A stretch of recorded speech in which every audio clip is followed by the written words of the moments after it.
Hare Krishna, Madhavananda. Hare Krishna, Welcome Prabhu. to the Monks podcast today. It's been a long cherished desire to have you here. In fact, it was our meeting in Puri when we had a discussion in front of some of your students that actually was the seed of the idea of having this podcast. Because I thought if there could be candid discussions between devotees, others can also learn from it. So I'm indebted to you. And you are known entirely all over in the devotee world for the Krishna Kathamrut Bindu and the many magazines that you are writing, many the magazines that you publish, as well as the deep devotional research you're doing. I was impressed and inspired by the library that you have made in Jagannath Puri with lots of rare books. So I feel that you are extremely, if I may use that word, extremely rare species of a devotee who has become very scholarly. But most of the devotee scholars are those who have chosen to go into the area of academy and then become a scholar over there. But you have stuck to the path of traditional scholarship and been able to carve out a niche for yourself where you are able to do something substantial for the tradition as well as to make the tradition accessible to devotees in general. So maybe you could tell me, we could start by briefly telling your story of how you gravitate toward this service of going deeply into our traditions, core texts and sharing them. And then we can move forward to discussing the institutionalization of tradition. Well, our topic today is my inspiration for my life. Okay.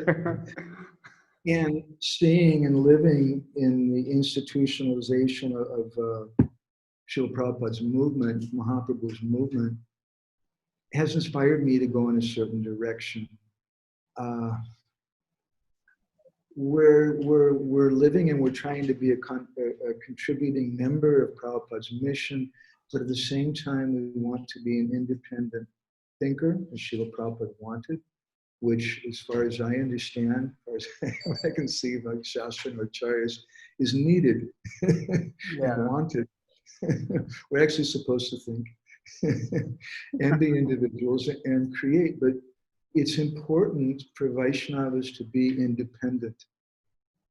And we can go ahead and start off with the point I was thinking to bring up a little later about our society. Once one devotee, I was telling some devotees this recently, one devotee came to our Guru Maharaj, Govardhana Maharaj, and he said, Maharaj, I just can't live in the temple anymore. It just drives me crazy in the temple. And Guru Maharaj's response surprised him. Guru Maharaj looked at him and he said, Are Baba, how long will you go on living in kindergarten? So, and coming from our Guru Maharaj, who was very dedicated, he was a GBC member and a very dedicated member of Prabhupada's mission, for him to say something like that, and hearing that story, it stopped me and made me think. You're an educated person, and any educated person knows that every school has an alma mater, and they encourage you to have reunions and to give regular donations to the school and to be faithful to the school. But how many schools expect that the students are never going to leave the school and they're going to stay in the school for the rest of their life? That's really strange. Now, of course, some of the students will, after they graduate, they'll go on to be managers in the school. Some of them may go on to be teachers in the school. But the vast majority of the students won't be under the control of the institution, that school anymore. But they'll take what they've learned and they'll apply it in their own personal life. And at the same time, ideally, generally we'll see that they have some feeling that they belong, they have some appreciation for that school. And they always go back to the meetings and whatever, and they support it. But they're no longer the same as a student who's in the school. And that's the traditional system of Gurukula. One of your questions was about institutions and Gaudiya Vaishnavism, which, as you must well know, there's been no such thing as institutions in Gaudiya Vaishnavism in the way that Srila Prabhupada and Srila Bhaktisiddhanta did it. Okay. However, there have been institutions in the form of Gurukula. But that Gurukula was more the way we're speaking now, that's something that you attend for some years, and then you graduate, and then you're always faithful to your guru, and if he calls for you, wants help or something, you go there. But it's not that any brahmachari or student is expected to live in the Gurukula for his whole life, unless perhaps he becomes a teacher, assisting his guru, or a manager in the Gurukula. Okay, now this is, you are This shaking is a lot of, philosophical. Maybe you were looking for something more personal, I guess. I no, don't no, know. no, this is good. Let's go in this direction. So, your words are likely to shake a lot of pillars for some of the hearers. So let's backtrack now. So when you are talking about moving out of comparing to a school, is it specifically living in the temple as a brahmachari is what you're comparing? Or is it affiliation with ISKCON that you're comparing to a school? It's what, yeah. Srila Prabhupada established ISKCON primarily, I feel, as an educational institution to teach people about the science of bhakti and to facilitate a movement where there's brahmacharis and preachers going out and to give facility in the way of temples for festivals and education and preaching like that. But as far as the what's the best word to use in this regard? The kind of control or the kind of guidance, perhaps is a more gentle word, the kind of guidance that we offer to young devotees in the temple who need someone looking over them constantly, because even, you know very well, being from Mumbai, or living in Mumbai, it's not that sometimes devotees in the West, they think that everyone in India is completely invaded culture. But there's so many people in Mumbai who are practically the same as New York, or whatever it is that I've seen. And so when they come to the temple, they need someone to help them, to solve their doubts, to pacify their anxieties, to show them how to clean themselves after they pass and take bath, and to be regulated, and so many things like that. That's important. But Bhakti is a culmination of all the arts. And for an artist or for a Brahmin to function properly, it's absolutely required that they have to have some independence. Now, in our society, that may sound disturbing if someone wants to be independent.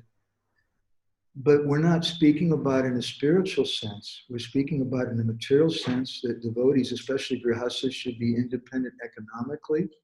And if someone is a preacher, if someone is an artist, and they're controlled by the temple president or by the GBC or something, if they're dictating to that person what to say and what kind of paintings to make, then where is your creativity? Where is the spontaneity?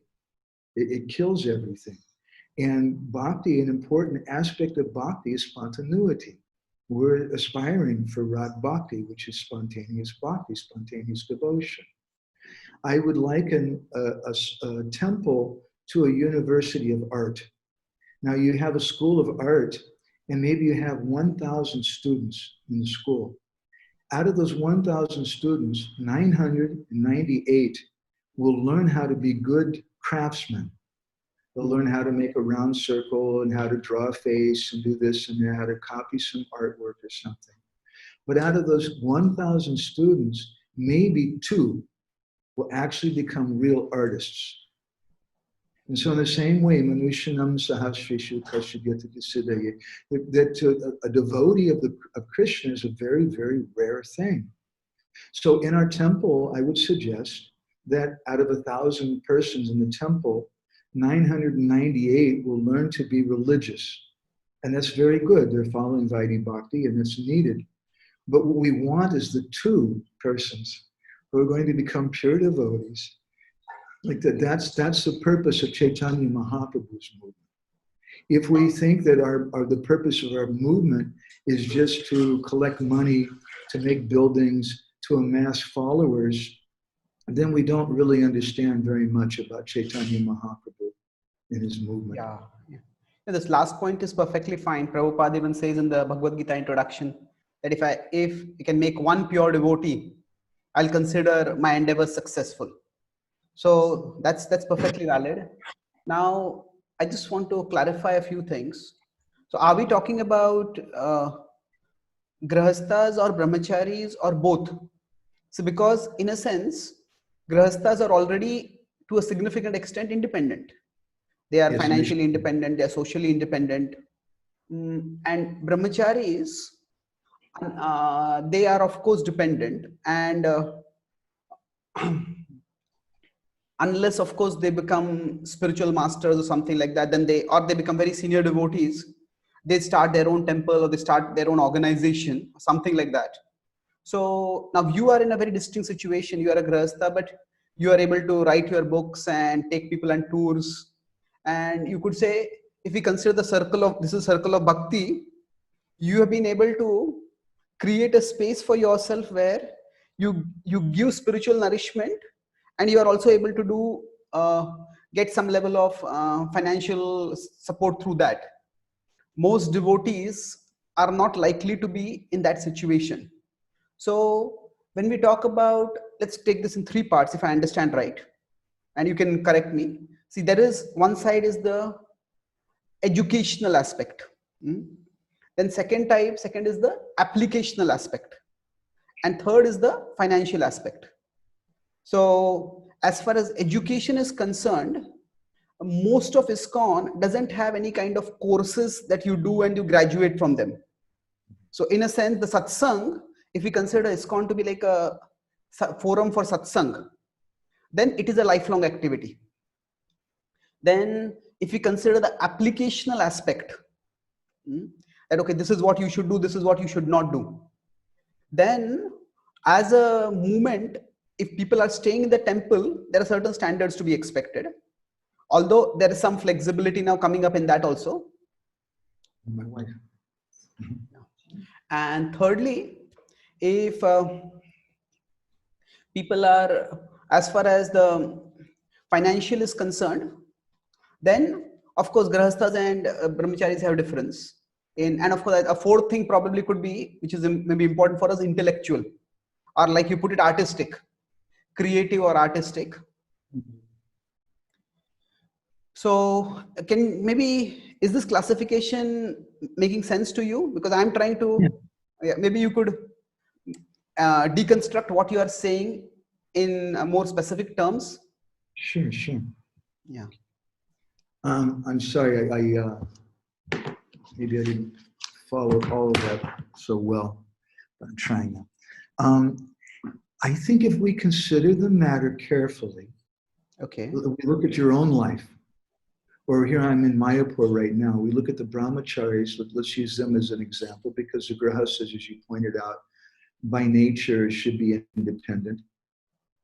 That's a big topic about the independence of the grahasthas and how they should be independent, I feel.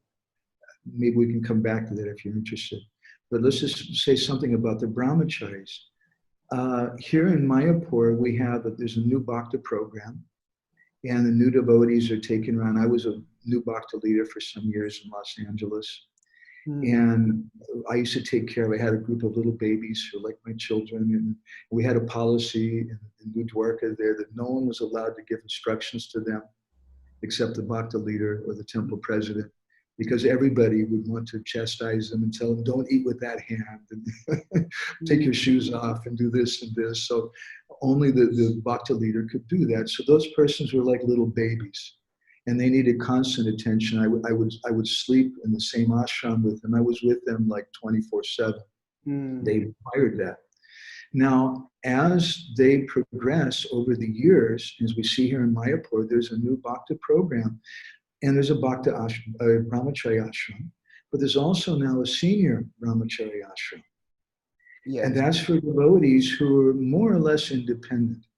And as we see here in Mayapur, these brahmacharis, they're maintained by the temple, many of them, and they're doing services for the temples. It's convenient for them, but many of them now are writing books. They're doing research, they're giving their own classes. And what they're doing is not dictated or controlled by a leader. Now, I'm not just encouraging that everyone blindly run out and do that. Everything would become chaotic. There's some system required. But when someone becomes mature and someone is well-versed in the philosophy, then it should be expected that they're going to do something on their own. They should be empowered. Now, maybe they'll stay within the temple their whole life and be an assistant pujari or whatever service it is that they do. That's fine. But at a certain point, especially if they're artistic, it's required that they're going to have to go out on their own. We're a little bit friends with Genevieve Harrison, and the devotee musician, wonderful devotee. And I've seen in her development over the years, she's been an ISKCON devotee, and she was in the Bhakti Center in New York. And we visited her there. And I told her, this was a few years ago, I said, I think at some point you're going to need to be more independent. And now she's practically completely independent. But what she's doing is amazing. She's doing things devotees can't do. We look at the example of your Guru Maharaj, Radhanath Maharaj, and how he's not just giving classes in the ISKCON temples, but he's going to big corporations and different places, speaking, and he's completely out of the box from the institution. And I appreciate that, because what he does, to use him as an example, he's contributing to the institution. He's not just taking from it. When we're younger devotees, we may just be taking from the institution, be like a baby who can't walk, and the mother needs to help him. But after some time, when we get our legs, and maybe we're a little more mature, then we can do something more for the institution. We can be a little bit independent. And it's actually required for bhakti, because bhakti and art have a lot of things in common. Both bhakti and art should be spontaneous. Both bhakti and art should be original. If you're an artist and you copy some other painting, even if it's an expert copy, we don't consider that to be art. We say that's craft. In a similar way, if you, as a devotee, if you follow someone very expertly, you follow exactly Prabhupada's daily schedule, you may be religious, but it doesn't mean that you're a pure devotee just because you're doing the physical same things that he's doing. Although I don't know who could actually sleep for 2 hours a day like Prabhupada. But it's not just a question of doing as external things. And bhakti, art, if you copy someone else's thing, it's not art. Similarly, if I copy the ideas and feelings of someone else, that's not really ultimately bhakti, because bhakti is an expression of the individual soul. And it has to be original. It has to come from the soul. But in our neophyte stage in Vaidhi Bhakti, we don't understand that. And if we start trying to imitate that, then this phrase sahajya comes. And there's so many problems come. And such a person may be considered binadrik, as the 29th chapter. Binadrik, or a separatist. Okay, Lord Kapila Deva's teachings. Yeah, that's true. When you have some separate desire from the Lord. Yeah. Or separate desire, and we're not understanding. So we should come to the point we understand the desire of Guru and Krishna. And then as a society, I strongly feel we need to give faith, to give trust to those people. There's 4 maxims that I see. I mentioned this to you when we had our nice talk in Puri. Just 1 minute. Let me just something about what you said just now, because then we may leave the points behind. What you are saying speaks to my experience also as a writer. There are so many devotees who tell me sometimes, write on this topic, and somehow it's not so easy for me to write a book on any subject just because it is needed and just because somebody tells me to write it. It has to come from the heart. And unless it doesn't come from, of course I can take suggestions from others, but unless it connects with something within me, writing becomes a torture over there. Just can't do it. So I can relate with this. Yeah. There's a few devotees in the room listening to our discussion, and some of them don't know you. For those of you here in the room don't know, Chaitanya Charanprabhu was a real thinker, and he's an artist in his own way, in writing and thinking, and I very much appreciate it. And that's why you've done so well, because you stimulate thought and interest in people. It reminds me of some years ago, we were in one Eastern European country, and someone asked me if I'd like to meet a famous devotee artist. And I said, yes, because I love to meet artists. And so we went to see this artist, and she showed us a whole series of paintings that she'd done for a BBT project. And I was looking at all of them, and she asked me, so what do you think of them? And I did something which I generally don't do with artists. With artists, you don't say anything discouraging. You want to just say, oh, it's really nice. But this time I said, well, to tell you the truth, I'm not so inspired by them. And she looked at me and she said, really? I also don't like them. I said, Okay. she said, you know why? Because they told me what to do. And they practically controlled my hand, and they said it should be like this and this kind of color and this kind of style. And then she said, I have some other paintings. Would you like to see them? And I said, yeah. She said, but they're not devotional. I said, well, I'd like to see them. And she brought out this other stack of paintings. And I was in ecstasy. And I told her, looking at them, they were paintings of Indian villages and a sadhu in a village, and or some old lady in a village, or a hand pump, or a tulsi plant, and different things like that. And looking at the paintings, which were I found very inspiring and really spoke to the heart, I suggested to her that if no one should criticize you for these kind of paintings if they want to preach about vegetarianism or reincarnation, because that is further away from bhakti than your paintings. You're in the same way that vegetarianism and reincarnation are things which may encourage people to come to the mode of goodness and come closer thereby to understanding what bhakti is. So her paintings also were like that. Anyway, let me get back to my four maxims, that's a very good point. That in certain areas, even if we go, say, beyond the devotional ambit, we are quite comfortable with that. But in certain areas, we say, no, you shouldn't go in this direction. So vegetarianism.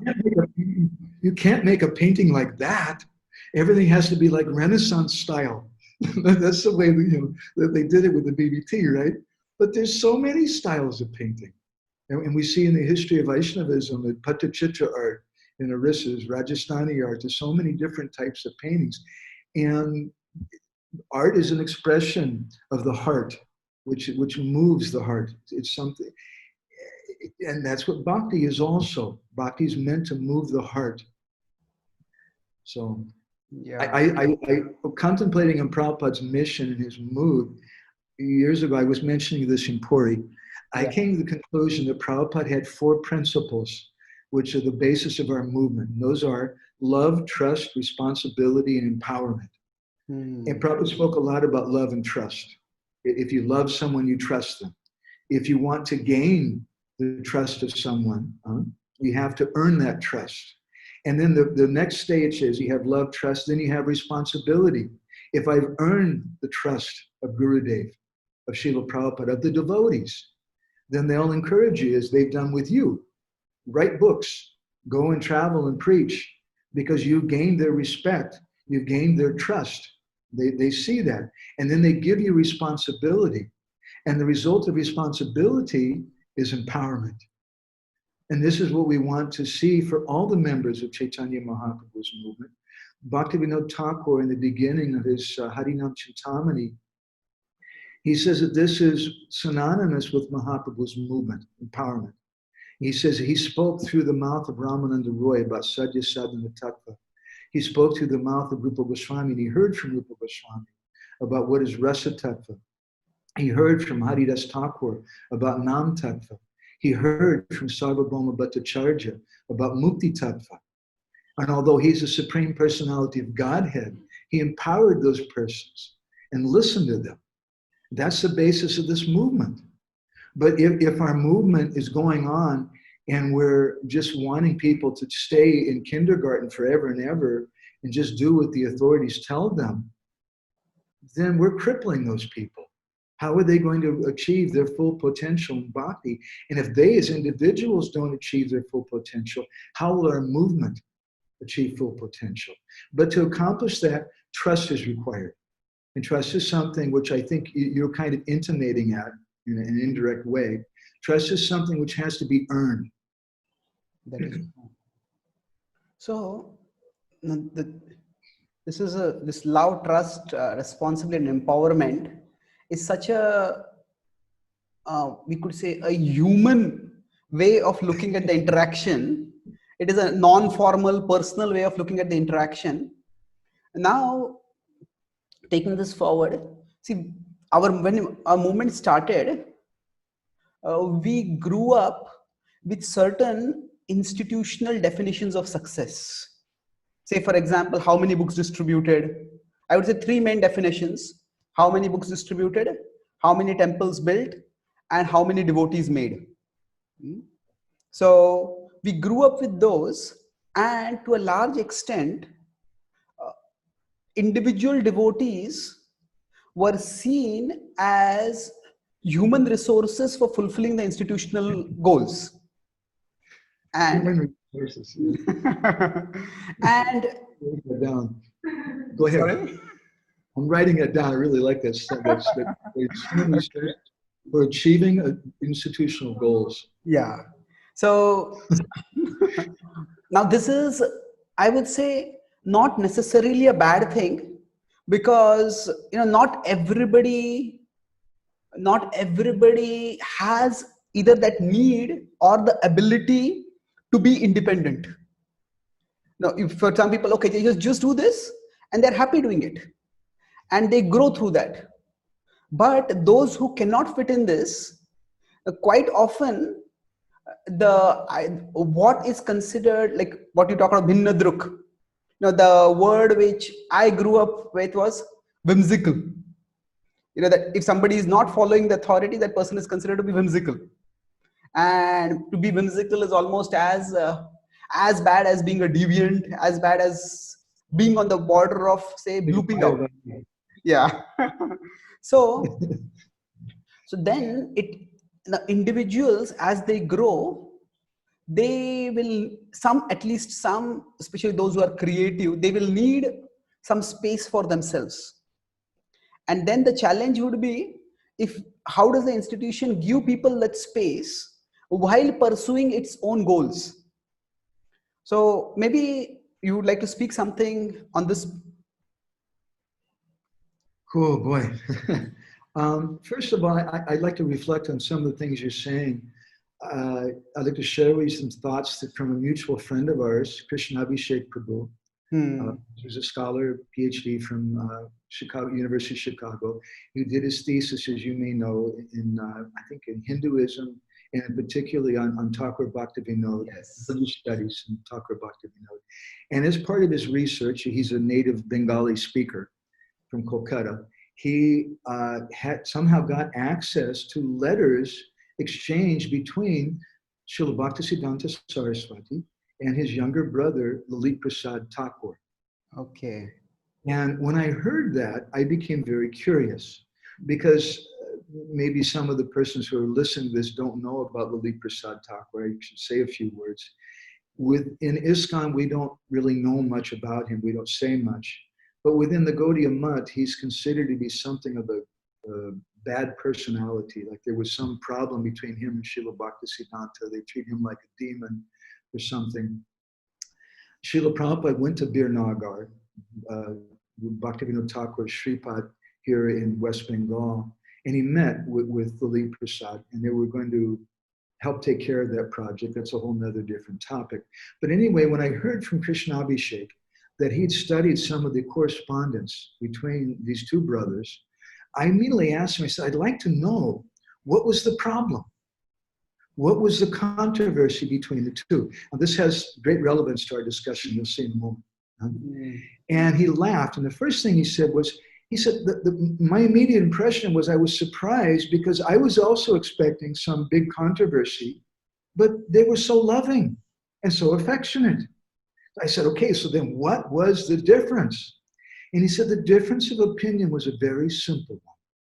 The Srila Bhaktisiddhanta Saraswati was putting forward a system of preaching and propagating Krishna consciousness, which was based on a template of the Ramakrishna mission, with temples and brahmacharis and printing books and sannyasis and people going out and doing harinam and preaching and like that. Whereas Lalit Prasad Thakur was saying, no, no, no, no, no. That's not the best way to practice bhakti. Bhakti should be done at home on an individual level. And later Krishna Abhishek recently told me that one of the last instructions Lalit Prasad gave to one of his senior disciples was, after I pass away, don't build a temple. Don't build a temple. It'll spoil everything. Don't build a temple for me, or what? At the Bir Nagar project, don't build a temple, but the devotees should come together every day for Krishna Katha and Kirtan and like that, but don't make a big formal structure like that. Now, I'm not going to suggest that what Srila Bhaktisiddhanta did was wrong, Hare Krishna. I couldn't say that. That's our life and soul. But I wouldn't suggest either that Lalit Prasad Thakur was wrong either. And I think there's something relevant for both of them. We have a series of talks we've given sometimes. We coined a phrase, we call it living alone in the crowd. Living alone and proud. Living alone in the crowd. The crowd, okay. And that's the short answer to your question. That we need to learn to live alone in the crowd. And for me, I feel this is one of the essential qualities that we can learn from Mahaprabhu's pastimes in the Gambhira in Jagannath Puri. As you may have heard me speak before, we consider that Jagannath Puri is like the Jagannath Puri University of Braj Prem. It's like a school.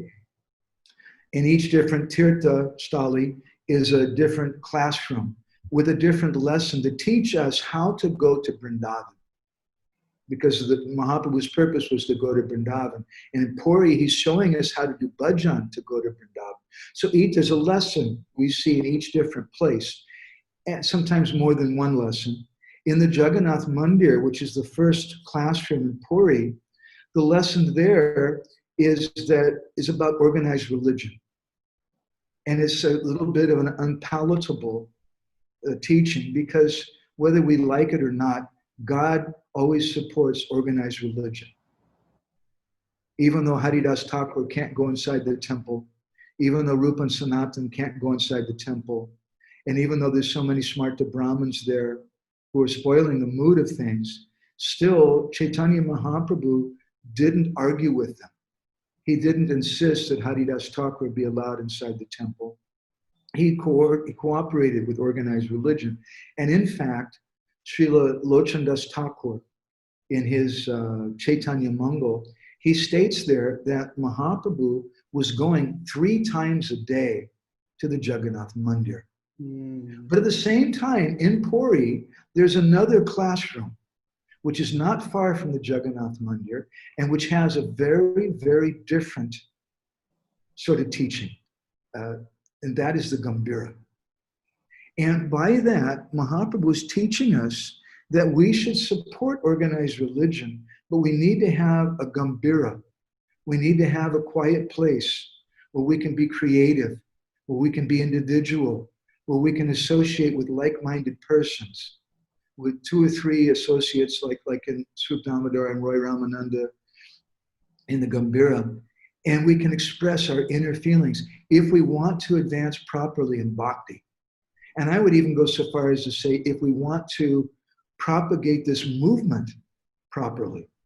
Because if we only just propagate the Jagannath Puri temple side of things, then the artists and intellectuals who come, the people who feel a strong need for individualism, or the mature devotees who become more individual, because that's what happens when we practice bhakti. We become more and more individuals as we progress.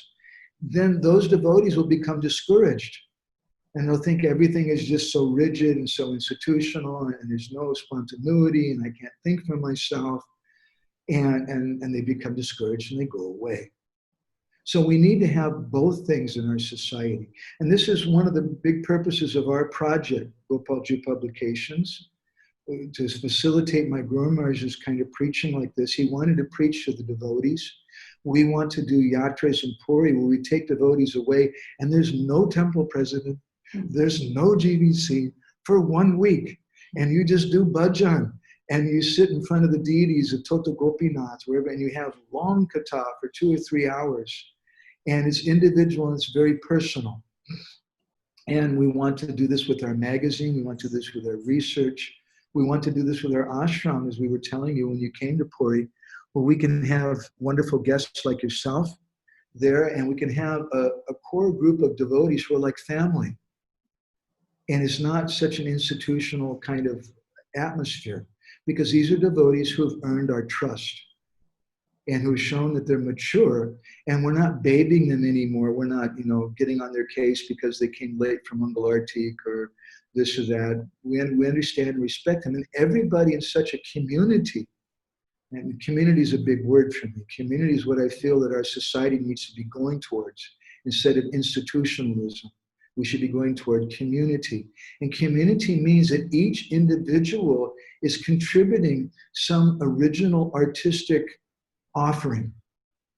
They're contributing something in the community. And then everybody's so excited and they're all working together and everybody's becoming empowered and the movement becomes very powerful. That's my hope and vision for this society. That's beautifully put, Prabhu. And in some ways, this is going to resonate a lot with the younger generation, because I think one of the biggest challenges for our movement is that those who have grown up in our movement don't want to associate too closely with it. Many of them, either the Gurukul children or even many devotee children, they would like to keep a little arm's distance. So just going back to this, now I have talked with like I haven't traveled as much as you, but the last 5-6 years I have been traveling across the world. And most of the time when I travel, I stay with Grahastha devotees. Then I see their life, and I would say they are as committed to bhakti as in the best of brahmacharis, though they may not be going to the temple so much. So now the challenge comes up that our institutional expectations, see, there are, I would say, 3 different kinds of expectations. One is the sadhana itself. The sadhana itself, say chanting 16 rounds, and that itself takes a significant amount of time. Then the sadhana, then also there are services in the temple, which you are expected to do, not just go to the temple, but a serious devotee is expected to help in the temple services. And beyond that, there is the devotee socializing. So in the devotee community. Now, part of it is spiritual, part of it is simply human, part of it could be gossiping. We can't avoid the entire human element. But with so many things going on, and of course nowadays most of our devotees live in cities where the jobs are quite demanding, the lifestyle is very fast. So with all this, where is the time actually for individual development? And so is it that sometimes we may have to de-emphasize the institutional goals? Or from a traditional perspective, before I go ahead, that how important are these 3 institutional goals which I mentioned? Building temples, distributing books, making devotees. Do we have any precedents for this in the tradition? Yes, we do. It's called Guru Seva. And that's the life and soul of the devotee. I often, like you, when I travel, I meet so many different devotees, and sometimes we meet devotees who had a bad experience with the society, or they've gotten a bad opinion about ISKCON for whatever reason. And I find it helpful. I've tried to understand their perspective, and I found it helpful to frame ISKCON in a certain way. I describe it as Srila Prabhupada's Seva Sangha. Seva Sangha. Beautiful. Instead of thinking of it as an institution in a bureaucratic order, it's the Seva Sangha. And that's why I'm present here, because I want to do that Seva Sangha. So these three aspects that you mentioned are sadhana, our services, and the Sangha, or the social part of the devotees. All three of these we can see have a certain scope for neophyte devotees, and they have another scope for devotees who are more mature. Now, what does it mean to be a neophyte devotee? As you well know, it's not just how long you've been in the temple, but it's how much faith you have in bhakti. It's how strong you are as an individual, which is a reflection of your faith. So if someone doesn't have very strong faith, if they're not a very strong individual, then they really need a crutch. One sadhu in Vrindavan once told me, he said, Madhavananda, he said, the temple, being in the temple, it's like, living in the temple is like water holding up the boat of your sadhana. It's very good, because you live in the temple. If you don't go to Mangalartik, maybe they won't give you prasadam. If you don't chant your 16 rounds, they'll kick you out of the temple, like that. So you have to chant your 16 rounds. You have to do your sadhana. So that temple is like a boat holding up, water holding up the boat of your sadhana. He said, but what happens if you start taking the water and pouring it in your boat? In other words, you start mixing up what is my personal sadhana with the institution, and we start considering to be the same, then your sadhana may sink, the boat of your sadhana, because it's no longer your personal expression. Because our bhakti, our devotional activities should be like our art, just like a painter or a musician or someone. Our art is expressed in the way we do our individual puja, and the way that we give class, and the way that we write, and the way that we cook, and the way that we lead kirtan, and whatever it is that we're doing. That's the individual, is the artistic expression, and that's needed. So for a neophyte devotee, because they're not mature enough, they don't have confidence in themselves, they're just being told what to do, they just have a plain vanilla sadhana, they don't read Manasiksha every day, or Upadeshamrita, or whatever it may be. They just have a plain simple sadhana, and that's good. But as they become more mature, they'll want something more. Similarly with the services. In the beginning, we just do whatever we're told. Jayananda Prabhu was a very surrendered devotee. He just did whatever he was told. But at a certain point, he started having individual inspiration to put on Rathayatra festivals. And he was engaging people who are drunkards and different things, and acting in a very unorthodox way compared to most of the devotees in the temple. And the third category you mentioned about our devotee sangha, which is social life, again, that's going to differ. I find a lot of younger devotees, when they come together, even I once saw a book that said, when you have this kind of meeting, the first thing you do is you have an icebreaker. And you go around the room and you ask everybody what their name is. Then you make a joke. And then you read from Bhagavad Gita. And then we all chant one round of japa all together. And when I hear that, it sounds very mechanical and very painful.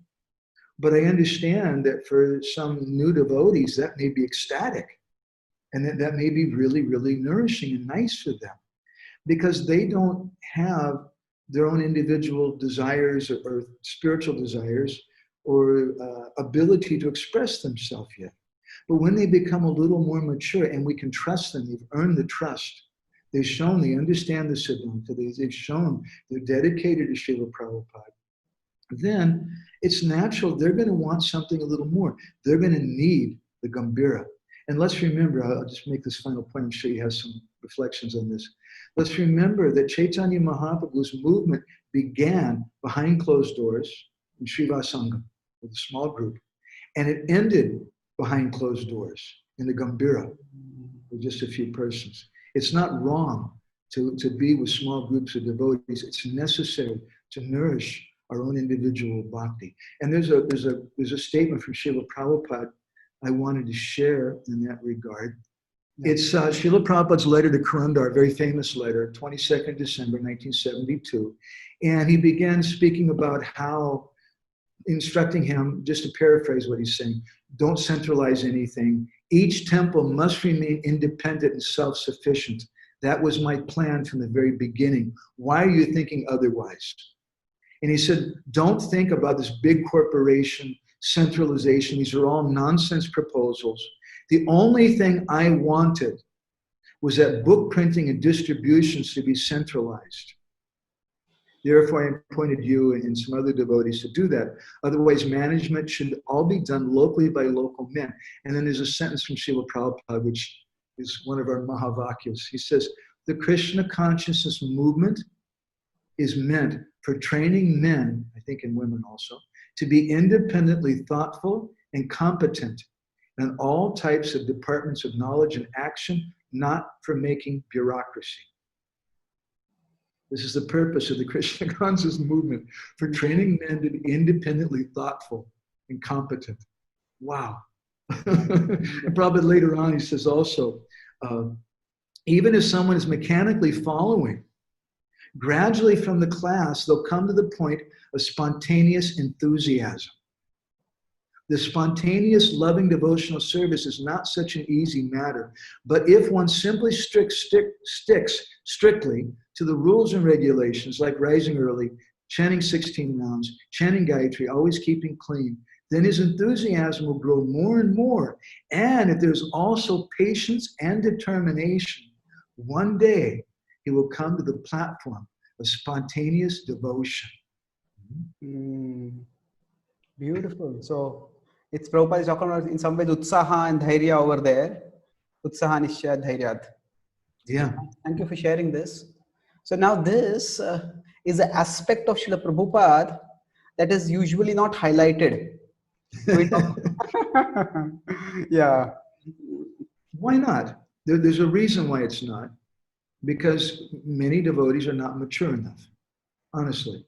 Okay. If you encourage everybody should be independent and thoughtful, then they're going to say, well, the heck with you, I'm not going to. And then how will the temple go on? How will the book distribution go on? There needs to be some management and some control like that. It's needed, especially for younger devotees.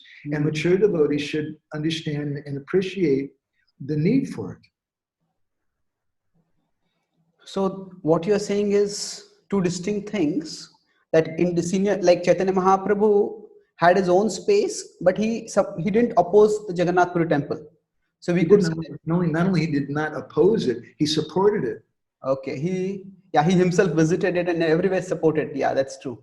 So in that sense, mature devotees or those who are artistic or mature, they need to carve out a space for themselves, but do it in a way that is supportive of the movement, supportive of the institution or the local temple. I remember one senior Prabhupada disciple, they told me that there is inside ISKCON, there is outside ISKCON, and there is besides ISKCON. So besides ISKCON means you have your own space and then you contribute. But there you can do something yourself. So going back to this point of what Prabhupada says in this letter, then in general, every institution needs certain parameters to see how it is progressing, how it is growing. And often individual spiritual growth is quite difficult to quantify. So if there is a temple, the temple sets some goals for itself. So the temple said that we will distribute this many books, or we will have this many programs, we will raise funds for this particular project. And then the whole community gets involved in that. Now, some devotees are able to find their own individuality within the institutional goals. Some devotees may flourish as, say, fundraisers. Some devotees may be able to flourish as project leaders for particular projects. But some devotees may not.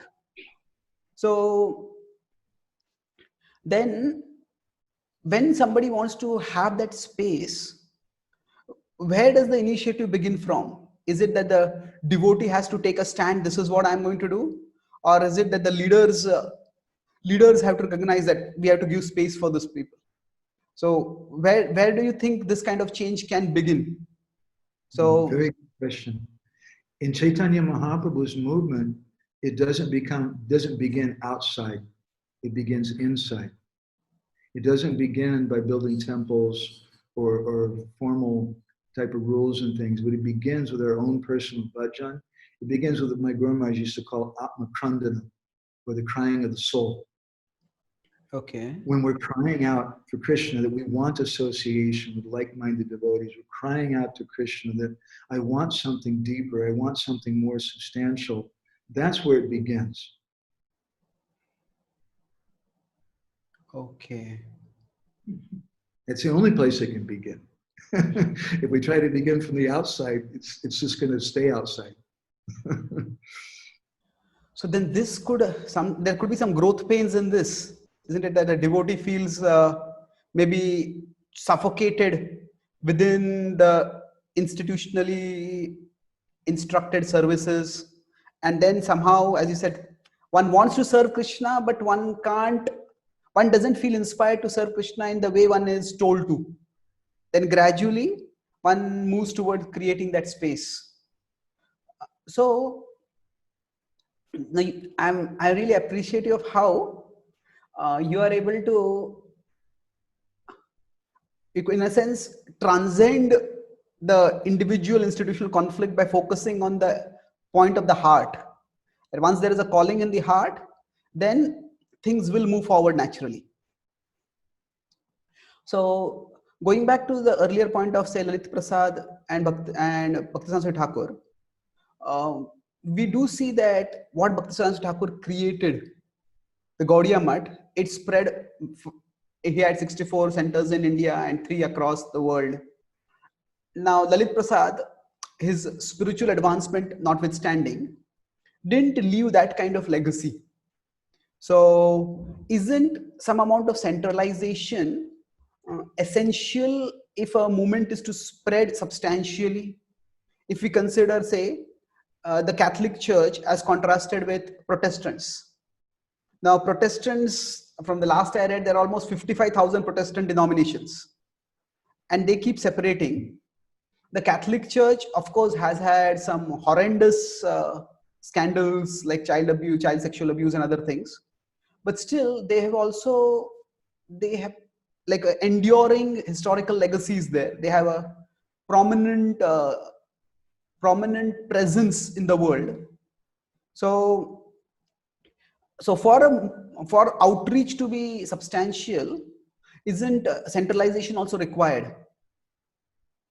I would totally agree with that. That was Srila Bhaktisiddhanta's vision and his purpose for creating an institution is a vehicle, but we compare it to a box. If someone brings a gift to you and the gift is inside a beautiful box, and you get the box and you say, it's such a wonderful box, and you look at the box and you hold it up to the light, but you never open it, and you just glorify the box. Wouldn't it be a little ridiculous? We should open up the box and see what is the gift inside. The institution is just the external box. At one point, it was called the Gaudiya Mission. Another time, it's called the Gaudiya Mutt. Another time, it was called the League of Devotees by Srila Prabhupada. And then later, Prabhupada gave it the name ISKCON. Those are just different boxes. But the gift inside is the gift of bhakti. And that's what we have to find if we're just preoccupied with the box. And the box is important. The box is there to help keep things in order, and we want to take care of the box. But we want to take care of the box because of what's in it, not just that we're preoccupied with the box itself. And we think that the box is the gift. That becomes problematic. So what are you exactly comparing the box to? The box of the institution. And the gift inside is bhakti. So you can say the institution is the means by which bhakti can be spread far and wide. So like Yes. if you have to give something precious, if it's not properly packed, like say we get a gift from Amazon, if you get purchase something from Amazon, it has to have good protective packaging. and the protective packaging will ensure that it goes far. It goes far. Yes. So, so without an institutional structure, we cannot spread. But it's important that we recognize that spreading the institution itself is not our purpose. It is spreading what the institution is offering. Yes. Yeah. And we have to open the box ourselves and eat what's inside, take part of what's inside.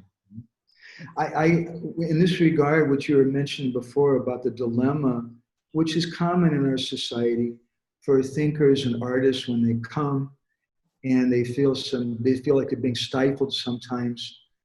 If you look at the history of our society, it's very interesting.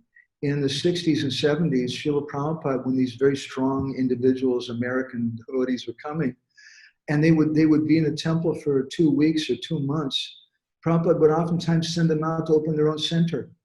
There'd be a devotee literally sometimes for 2 weeks, and Prabhupada would send them out to open up their own center.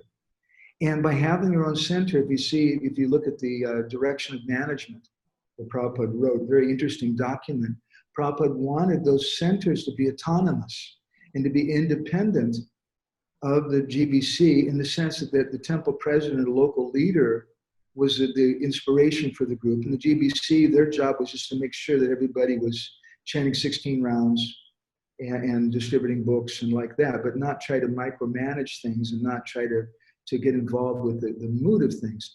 In India, we see a reflection of this, and also in Vaishnavism, like in Orissa, there are many different villages. There's Brahmin sasanas, there's Brahmin villages, there's villages of artists, there's villages of people who make brass pots and things. And those people more or less think alike, and they congregate together, and then they work together usually. And in a similar way, Srila Prabhupada encouraged the devotees. He told Jamuna, yes, she should open some center up for the ladies. He told Satsvarup Maharaj in one letter, he said, yes, the black-bodied devotees, they can have their own center for black-bodied persons, and we can have Really? different Prabhupada centers. said that? Yeah, Oh, there's a letter like that. Oh. So this is remarkable because when I was in New York, I visited a very, very popular Christian church, and I was observing, how they do things. So they have, Stanley? sorry? Andy Stanley? Yeah. Anyway. So, okay. So, so what I noticed is many of these churches, like they have 3 distinct services. One for, say, WASPs, for white Americans, another for blacks, another for Latinos. And then the music is different over there. The food is different. Of course, either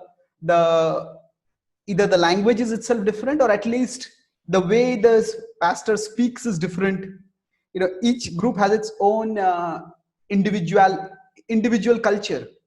So in a sense, what they do is they customize their Christianity to harmonize with the culture of the group that is coming over there to some extent.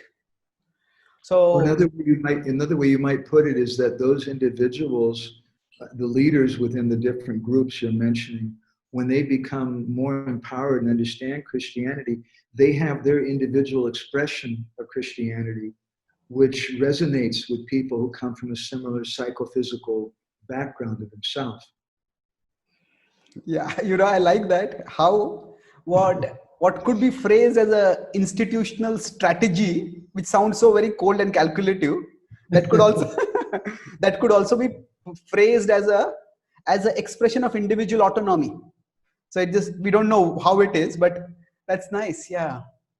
So it's significant that Prabhupada also recommended this, that because I sometimes feel that we as in a devotee community, a lot of effort goes in trying to resolve conflicts. And one reason for that is, I think we are trying to impose too much control. And so it's maybe just giving us some autonomy, like what you said. During Prabhupada's time, if 2 devotees couldn't get along, Prabhupada would just tell both of them, go to different places and start temples. Start your own center over there. So in a sense, giving more space for individuality could actually also decrease institutional conflicts, isn't it? Yes. And it creates community. Because community, let's use a Sanskrit word, which we may be more comfortable with. Community sounds like a New Age word. Sangha. Sangha, We yes. want to create Sangha. Sangha means community. We want to create a very intimate Sangha of devotees, which is based on Krishna Katha and based on like-minded devotees. When we have a Sangha which is based on, I bought a flat here in this place, and because you also bought a flat, then therefore we're communities because we bought something in the same place, or because we joined in the same temple, and we have to maintain this temple. And that's the unity of our Sangha. That may be weak, but if the unity of the Sangha is there because we both love a certain preacher, we both love a certain vision that he has. Maybe that person is Bhakti Tirtha Maharaj, and he has a certain kind of Sangha there, or my Guru Maharaj, or your Guru Maharaj, or whoever. We're inspired by a certain person's vision, and then we come together, and that can be very, very sweet. And we can love the devotees more, we can interact with them more, and it becomes less controlling. You're saying. Let me read you another something from Prabhupada's letter to Karandar. It's really powerful. Let's see here. He says, we should be careful not to kill the spirit of enthusiastic service, which is individual, spontaneous, and voluntary. Yeah. I remember I was giving a lecture in the Gambhira with the Vaisheshi Prabhu's group, and I read this letter, and they all became really ecstatic. And he said, this is ISV, individual, spontaneous, and voluntary. They called the ISV. And it was based on this letter, he said. And Prabhupada goes on, let me read a couple more sentences. He said, that is the art of management, to draw out spontaneous loving spirit of sacrificing some energy for Krishna. Krishna conscious movement must always be a challenge, a great achievement to be gained by voluntary desire to do it, and that will keep it healthy. So you big managers now, you try to train up more and more competent preachers and managers like yourself, but forget the centralizing and bureaucracy. Beautiful. It's one of my favorite letters from Prabhupada. Yeah. So when you talk about individual expression, like I earlier mentioned about, say, the Protestant splitting endlessly based on their own ideas of how they should approach. They accept Jesus as the savior, but they keep splitting. So I'm now going to the other side. We acknowledge the necessity for individuality, but at the same time, there has to be, if we are a part of a movement, part of a tradition, there has to be certain level of conformity. So where do we draw the limits? Say, I'll give some examples say for example, I have certain intellectual needs. So I bond with devotees who have similar intellectual needs. So for example, I used to read Western authors, Western literature. I used to like that. And now I know some devotees who also like that. There are some devotees I know who were from a nationalist background previously. So they were, and then they came and they just rejected the nationalism and they started practicing bhakti. But now they feel that they would like to do something more for raising, say, the broad consciousness of dharma within India. Not so much directly. They sometimes feel that sharing Krishna consciousness is too elevated for most people, and people may sometimes we may get a few number of people over there, but most people maybe are becoming atheistic, they are becoming leftist, they are getting converted to Christianity, and they're becoming hostile to Sanatan Dharma. So they want to do something at that level. Now some devotees may start doing outreach, say by giving motivational talks, where there is not much Krishna consciousness in it. And they may get a lot of success over there. Some devotees may do more humanitarian work, where we feed the poor and things like that. So now this Now, sometimes these kind of devotees, they receive a lot of criticism because they say you're doing something which Prabhupada did not do. You're not actually sharing devotional service. So the question I'm making is that if somebody's life is devoted to Krishna, but the way they are expressing themselves may not be directly connecting people with Krishna, or then where do we draw the limits for individual expression? Or we really can't draw the limits? Well, the first thing I think it's a very sober statement, but we need to understand we don't own people. The people who come to this movement are coming here, and we're guardians. We're people who are here to preserve and try to pass on something we've gotten from Srila Prabhupada. That gift doesn't belong to us. It's Prabhupada's gift, Mahaprabhu's gift. And those people who come, they also don't belong to us. Just as any parent understands at a certain point, the children have to leave the nest. We're going to have to let them make their own mistakes and things. We need to empower people. I'll tell you a short story in this regard. Some years ago, quite often devotees bring people to Puri, asking us to take them on parikrama. And some years ago, one of the schools came from Mayapur. It was a girls' school. And there were a bunch of young girls, like, I don't know, in the ages of 7 or 8 to maybe 12.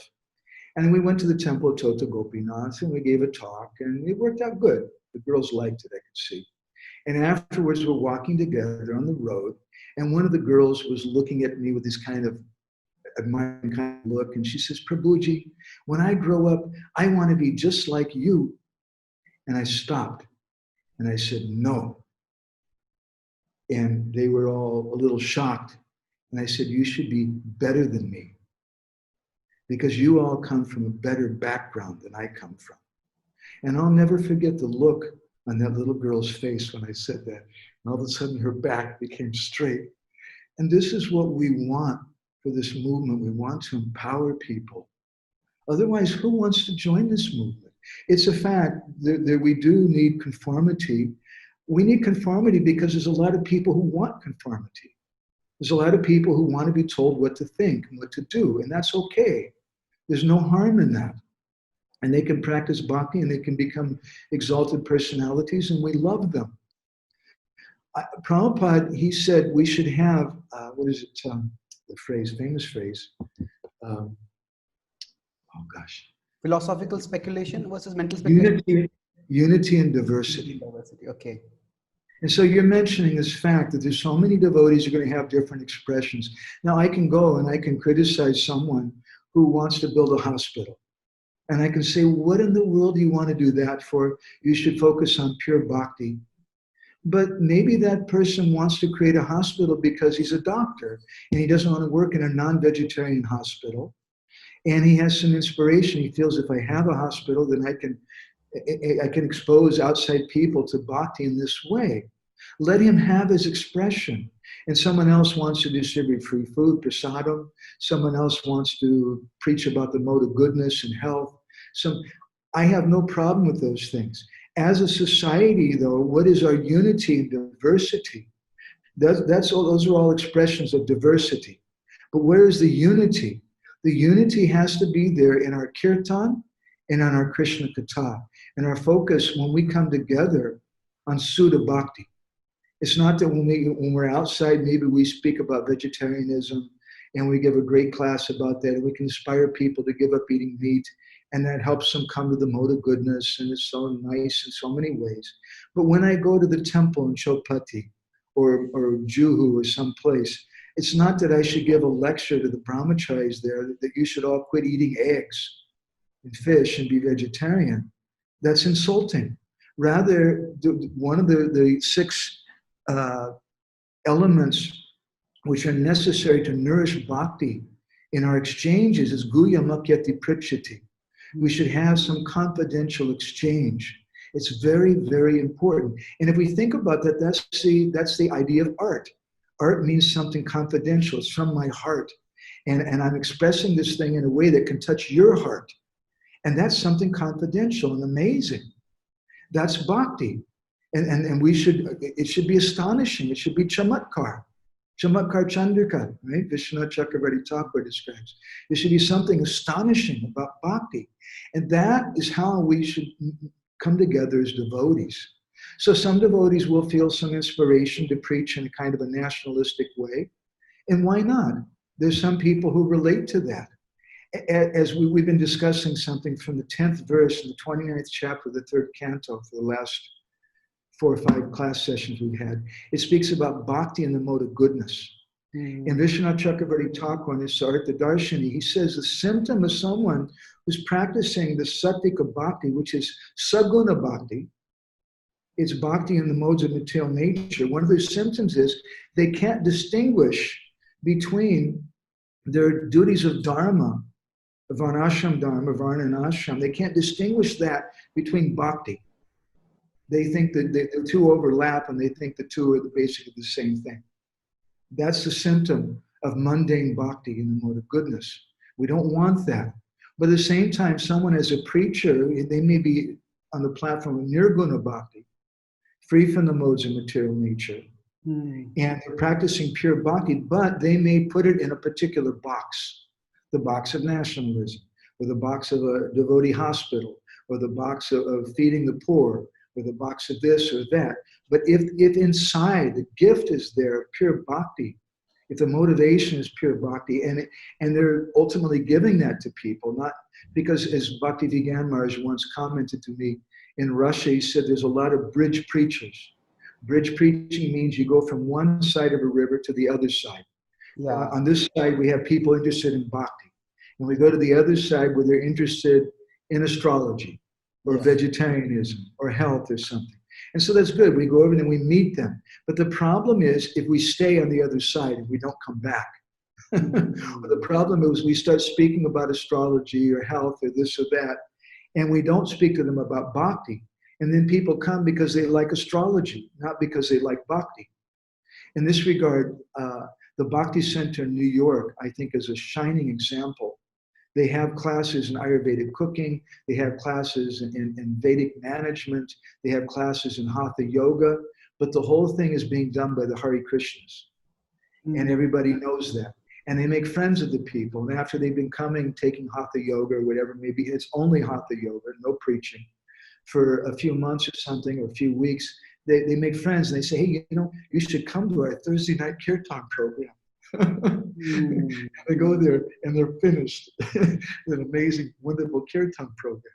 That to me is a shining example of how we can do this and how we can have unity and diversity. We have the diversity where some people preach through nationalism, some people preach through yoga, this or that, but we have the unity in the sense of pure bhakti. That's beautiful. I think, Prabhu, we will need more sessions to discuss this because there's a lot more to discuss. I would be delighted to do that.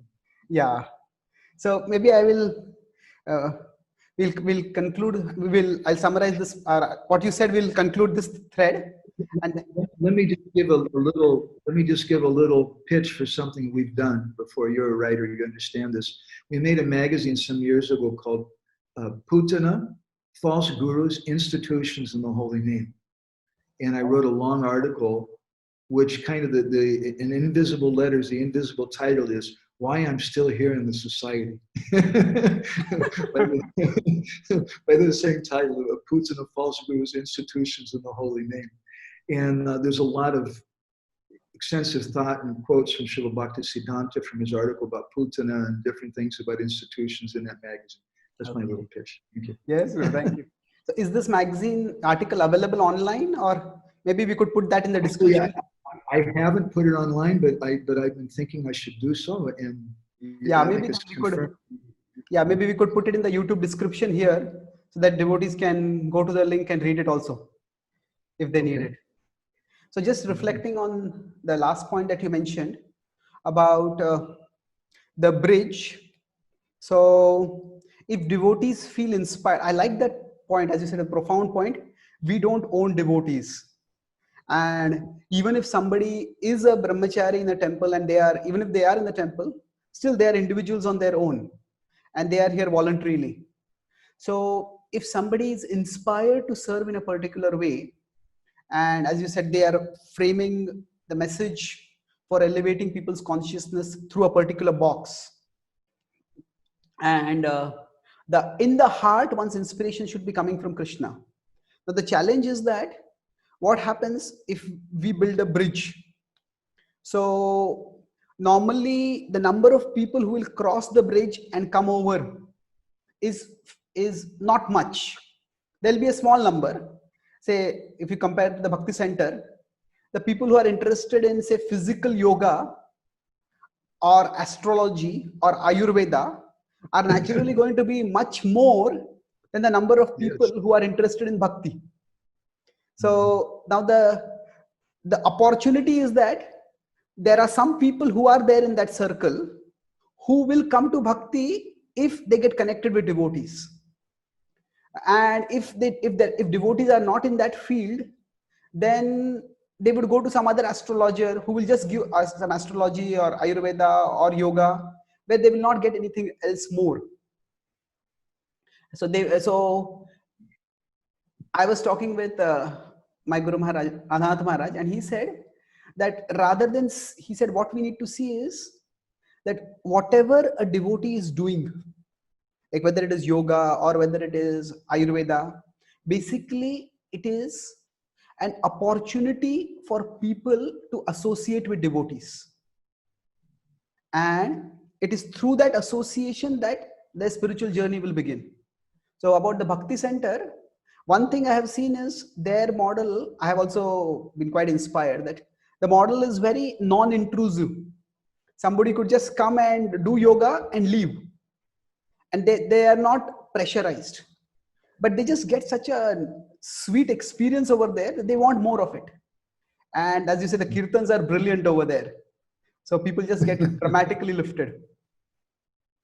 So then if we take the Bhakti Center example, what we could say is that a devotee, while expressing one's individuality in a particular way to reach a particular set of people, there should also be some mechanism by which people can come forward when they want to.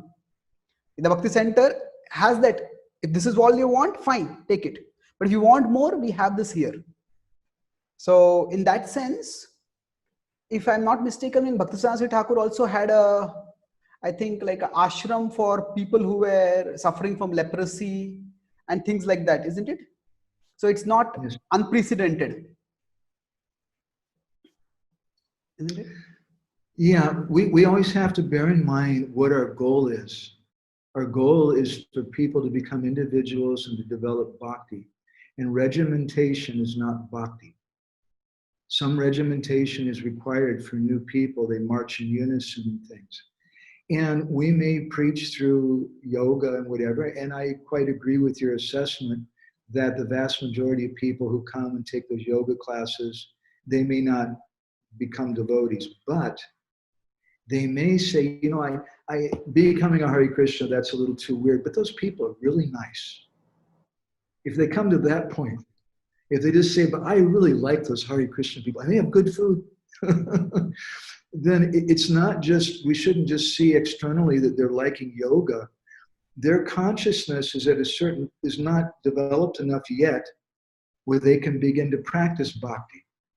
But if they come to the point where they can begin to appreciate the devotees, that's an amazing thing. Can I quote a couple of shlokas? My grandma's always liked us to quote verses. And this is an important point.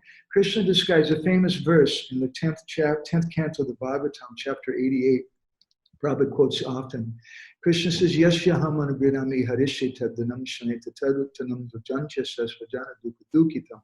That I give my anugraha, or my blessing to someone by taking everything away from them. Now, I remember when I first came in touch with that verse, I thought to myself, that doesn't really make much sense.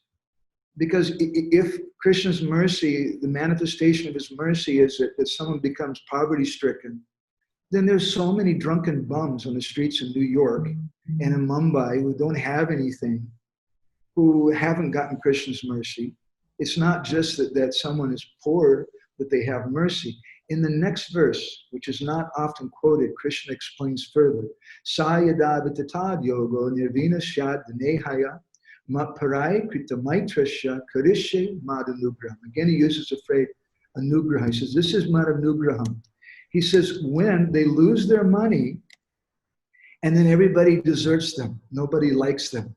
And to be really brutally frank, I've seen that in our society sometimes too. Someone comes and they're giving lots of money and everybody gives them the flower garden and they love them, but then they lose their business after some time, and then we no longer care for them. Or they're a brahmachari doing big collection. We love them when they're doing that, but then they get married and they're no longer giving money to the temple. And we say, that guy, he's a nonsense. He stopped his service and this and this. And we criticize them. So when you lose your money, Krishna's indirect point is in this verse, you can understand who your real friends are. That's who you make. He says at that time, when all your family and the external people leave you, then you make friends with my devotees. And he says it's by making friends with my devotees that my anugraha is really there, my real mercy. And so when we speak about all these different aspects of preaching and moods amongst devotees, if they bring people to the point where they actually love devotees and love devotees for being devotees. That's beautiful. If I understand what you're saying is that in the institutional context also, who is really caring for us as devotees and who is caring for us as like a human resource for a service. That we will come to know in times of adversity. Times of deprivation. Yeah, that's true. And so what you were saying previously about is when we practice bhakti, we have to our purpose is to develop our individuality and grow in bhakti, or we could say offer our individuality to Krishna, in a sense. So I feel that this itself is a subject which we could maybe in a future discussion discuss about how there are what all forms of developing one's individuality are acceptable within the parameter of bhakti. Say if somebody wants to say that I want to become a rock musician, if somebody says there are various things. If somebody just wants to learn music and sing, that's relatively easy, but there may be some things where developing individuality and practicing bhakti, sometimes it may not be contrary to bhakti, but it may be contrary to the institutional conceptions of bhakti. So that also will need to be considered. So, would you like to maybe speak something concluding before we move to the next? I don't want to hold you because I told you for 1.5 hours. I don't want to hold you for too long. So do you want to speak any concluding words, or I can summarize? Well, just that I feel very blessed to be able to have this kind of association, thoughtful discussion.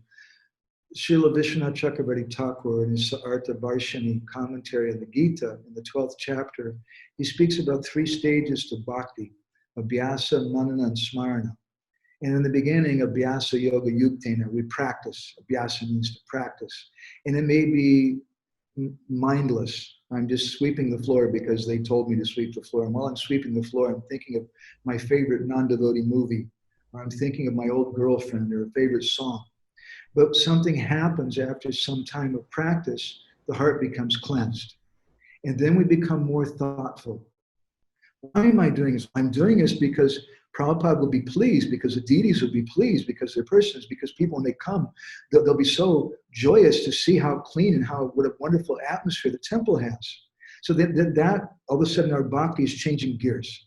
And then from that platform of manana will naturally come smarana, where we would remember Krishna in a natural way. Krishna comes to our mind in a natural way. It's not so artificial. So these 3 very philosophical terms we could also apply in terms of the institution, in terms of the Seva Sangha of Srila Prabhupada, which I like to think of it. I didn't want to join an institution, but I want to be part of the Seva Sangha of Srila Prabhupada and be with like-minded, thoughtful devotees like your good self, Prabhuji. Thank you very much. Thank you. I'll quickly summarize. We went in many different directions, but you started by talking about how, Yes. as devotees, we need a certain level of independence. Independence so that we can develop our individuality and offer ourselves to Krishna. And you talked about how, as devotees, initially a certain amount of discipline is required. It's just like somebody goes to a school, then they eventually graduate from the school, not that they stay eternally in the school. So similarly, devotees need to learn the principles of bhakti and then see how they can express it in their own lives. So as you quoted, that the institution is primarily like a Prabhupada Seva Sangha, and each one of us has to find out how we can serve the best. So some devotees may be able to they may be able to find their individual inspiration for service in a way that harmonizes with the institution's goals. Some devotees may be happy to be told what to do lifelong. Some devotees may not find somebody, like especially those who are creative and artistic, they will need to create the space. And the beginning of the space is not so much by, say, trying to agitate against the movement, but actually a call of the heart for Krishna. And when it begins from there, we can move forward.